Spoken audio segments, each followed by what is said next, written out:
Hello everyone, Nika here with your Daily Neuro Nugget. I hope you're having a great Monday. So we have a lot to talk about. I found some very concerning articles. I'm very worried, and you should be very worried. Now, this is not me trying to instill fear in you, but this is why you guys need to keep your awareness up, because there's so much going on behind the scenes. There are two articles indirectly related to the case, the IDAHO4. One specifically covers Othram, and it was very shocking and is very concerning for me. Now, I only have some clove tea in here.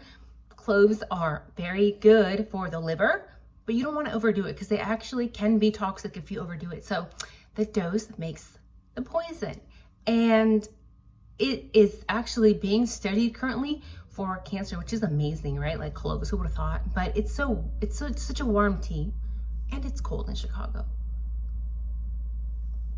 I'm honestly wishing it was an adult beverage after reading these freaking articles. Okay, Othram is not accredited. Othram is not accredited. That is the equivalent, in my opinion, of me starting a lab in my basement, just buying the analyzers, because you can buy those analyzers yourself, and just starting a lab here and having random people come over and being like, yeah, I'll run your test. That is concerning. Whose hands have touched what? They're not accredited. That's like going to an emergency room without people who are trained, who are not certified, who have not went to school. It's like having a surgeon who watched a YouTube video on surgery. Now he's like, okay, that is very scary. And honestly, I've worked in hospitals and clinics and research centers a long time, and I was not aware that it was even legal to not be accredited. What in the world is going on? Did you guys know that that was legal? Like, I was not aware. Now, I am sure that all of us have heard of the articles and all the legal documents that have been coming out regarding the IDAHO4. Basically, the state is still not disclosing anything, right? Now, Bryan's 12th supplemental request for discovery is taking place. The 12th time this freaking poor man has asked for evidence to come out, and prosecution continues to hide evidence. That is also concerning. How are we supposed to have a fair trial? How? We know that there's really no such thing as a fair trial, right? Because once they charge somebody as potentially guilty in the eyes of 99% of the population, aka sheeple, they run with that theory. And on top of that, now you have the state hiding evidence. That is concerning. You know why? Because all of us could be in that situation. How would you feel if somebody randomly charged you for something and evidence that could set you free is being hidden? The state keeps saying, no, we're not gonna let everybody see that. We'll just keep you in jail. We're gonna do that. I don't think most of us would like it. And I know I can be too empathetic. It's not a good thing necessarily, but I always put myself in the shoes. You should always put yourself in the shoes of other people, because it's really crazy, scary stuff. Now, the article that I found covers the star forensic scientist of Colorado. Her name is Missy Woods, and she is very famous in Colorado. She's known for solving so many cases in Colorado. And guess what happened? Okay, so Missy Woods tested over 3,000 DNA samples, and they need to be retested. You know why? Because there are so many anomalies in her work, and that, again, is concerning. We have Missy Woods here solving crimes in Colorado left and right, and then suddenly we find out that 3,000 plus cases and DNA samples are out there where she may have been cutting corners or being sloppy or not doing her job accurately. That's, imagine 3,000 people. I'm not saying they were guilty or not. I'm just saying 3,000 people. Imagine if they had all been charged as guilty just because of Missy Woods and her sloppy ass work. Okay, concerning, right? I do find it very interesting that Moscow PD chose Othram Forensic Laboratories, a laboratory that is not accredited. Why? Why did they do that? Do they know that they are benefiting from this somehow? Is it possible that maybe somebody who tested Kohberger's samples or the sheath or whatever else was found at the scene was maybe cutting corners, maybe being sloppy, just like Missy Woods? That is scary, people. Wake up. That is scary. Again, that could happen to any one of us. Now, there is an interesting trial in Texas where Clayton Foreman was charged with unaliving Catherine Mary Edwards. Okay, so Texas, just like Idaho, is the take your life penalty state, but they said Foreman is not going to face the penalty. Okay, they're just gonna send him to life in prison if he's found guilty. But you know where they sent the DNA testing again? To Othram. And there is a video that I will link in the description. Go to our 255, and that's where we see David Middleman testifying. He is, I believe, a tech for Othram. It's very interesting hearing him talk about the process. It doesn't sound very linear. It doesn't sound like there's an SOP. Every hospital and every laboratory I have worked at, there's a standard operating procedure, an SOP that you follow. But when I hear him go through this, it sounds very sketchy to me.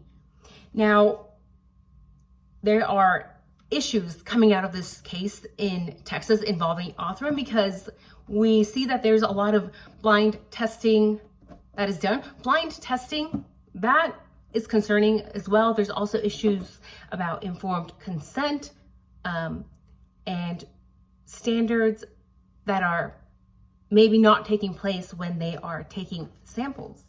So it's just very weird.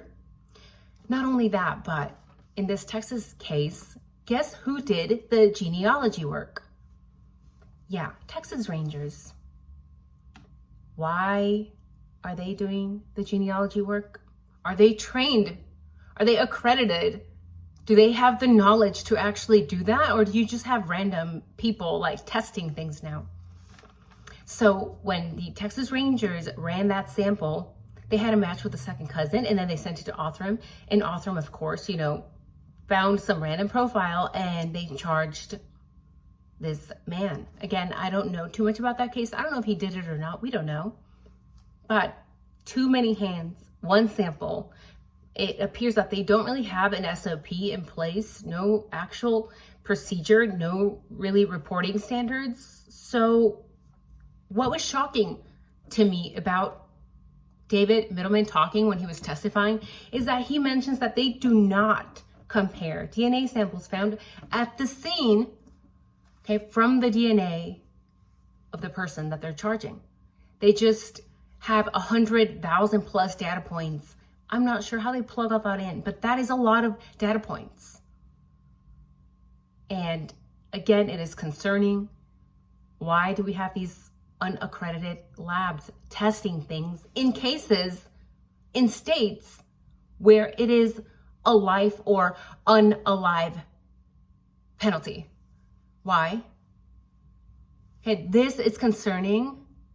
Again, we like to brag and say we're so free, but we are not, okay? This is something that we need to do something about. People ask me, what should we do?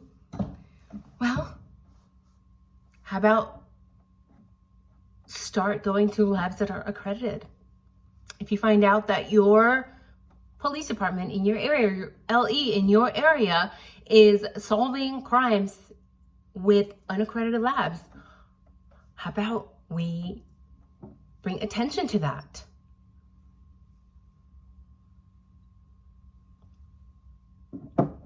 It's very tempting to say, we'll do it later, or that somebody else should do it. It is our responsibility, people.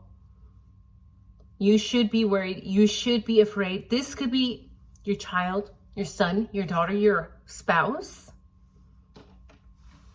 How are we supposed to trust these freaking results? Right? That's what they always tell us. Trust the science. Trust the science. Okay, as a scientist, I'm going to tell you, don't trust anything or anyone. That's not me being jaded. That is me being scientific. Why? Because as we've seen, cases of unaccredited labs, and then we see so many people who have been in the forensic field running thousands and thousands and thousands of tests, being sloppy, taking shortcuts, maybe falsifying things, whether it was intentional or not. That means that any of us could be found guilty for nothing. And if that doesn't scare you, then I don't know what to tell you. But I'm a big believer that if you don't say things when it's the time to say them, like now, they will come back and bite you in the rear. Okay, it's just a matter of time. So, it's just, I'm so disappointed.